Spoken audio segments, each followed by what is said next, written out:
Do not dare to think you can overpower me. Don't threaten me with a good time, Daddy.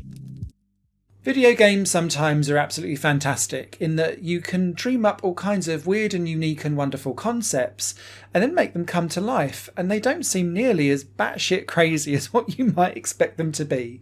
And that's exactly how I feel having played Vampire Therapist, a fascinating visual novel / therapy simulator where you play as Sam, a reformed Wild West gunslinger who's been bitten and turned into a vampire and is now going to be a therapist to other vampires who have got centuries and sometimes thousands of years worth of trauma and baggage that they've built up over time. The idea is that Sam is being mentored by another vampire, Andy, who runs a German nightclub that is very moody and is full of humans desperate to have their necks sampled by other vampires because they're all goths and they're desperate for it. Whilst you're busy talking with Crimson, who is the lead barmaid downstairs, and having just general conversation, meeting some of the patrons who want to offer themselves up for a little bit of neck-on-neck time, some sucky-sucky time, and also plenty of dark comedy and sexual innuendo and propositions. In between those moments, you'll be taking on your therapy clients, and they will unveil themselves and their trauma and their problems for you to try and point out the errors of their ways. This happens by listening to what they say and calling out their cognitive distortions. And there's a variety of them, and you don't always have them all available to you at once. You'll often have a selection of 5 out of a wider selection to pick and choose from.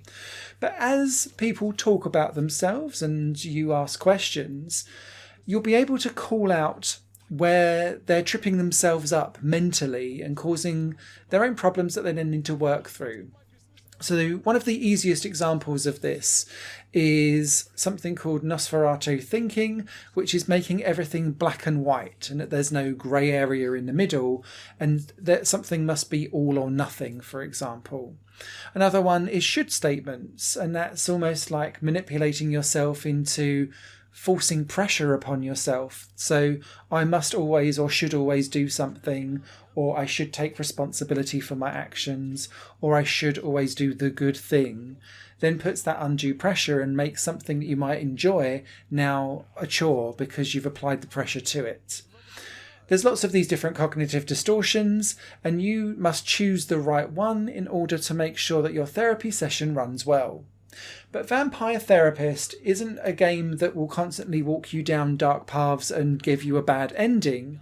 Andy's there as your mentor, so if you do make the wrong choices, Andy will call that out and give you a second chance to have another go. And so you can often course correct, and Andy's steering in the right direction normally will mean that you'll get it right second time around.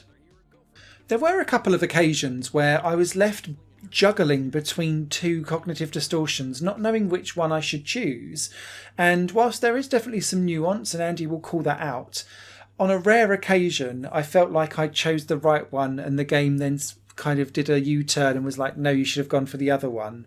But I felt more strongly that the other cognitive distortion applied. It was few and far between, but it's worth calling out.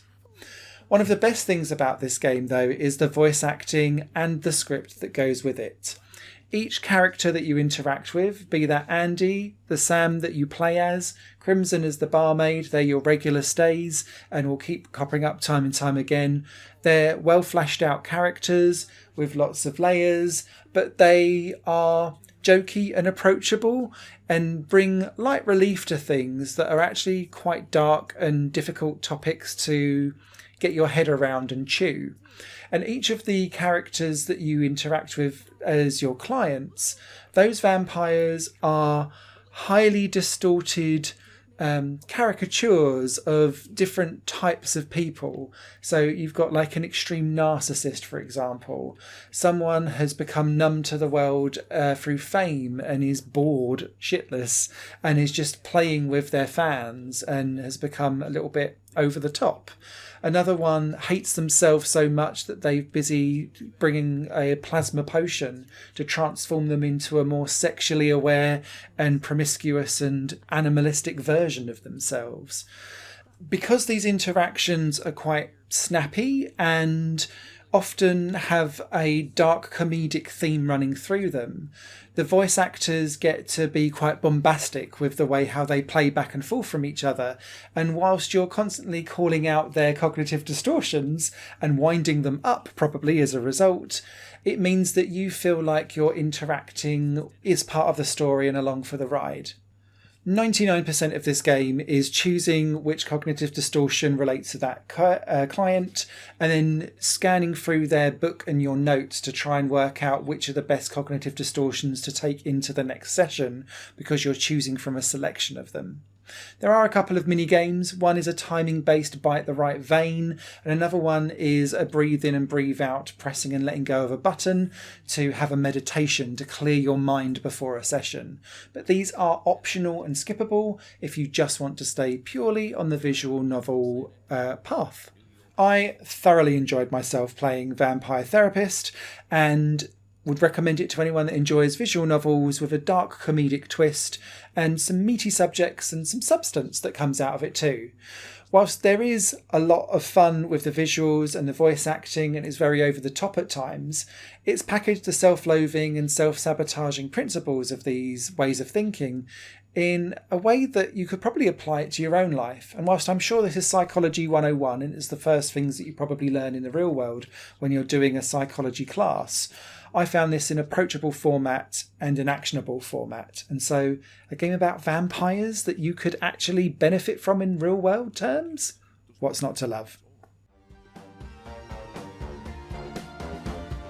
Higher Plane Games is part of the Higher Plane Network, a completely independent media outlet supported by people like you. The goal is to create the best possible content that cultivates a richer indie scene for games as well as music and entertainment.